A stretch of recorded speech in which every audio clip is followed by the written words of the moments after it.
Hey guys, welcome. Guess what it is, Jordan? The first winner of the 12 Days of Christmas, KAL. Woo! We're gonna make these real quick so you don't have to sit through a lot of chit chat. We are going to announce the winner right now. It is number 11, Doc Firewoman. Hi, Deborah. I think you won last year, so congratulations again. And here is what you're going to win.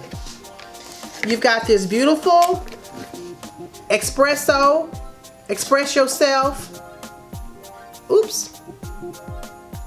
Yep, there we go. From Hypnotic Yarns. It was one of her Yarnable subscriptions, along with the coffee that I showed in the last episode, which is Indonesia Sumatra. I hope you are a coffee drinker. You will also receive this beautiful beaded custom stitch marker from Knit Crate. See if you can see that. Okay.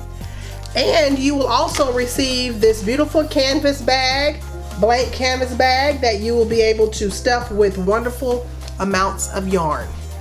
Right, Jordan? Right. Okay, that is the first winner. And guess what? Tomorrow we start number 2. So we'll do this until we have done all 12 winners. Thank you guys for watching. We'll see you tomorrow. Bye. Bye.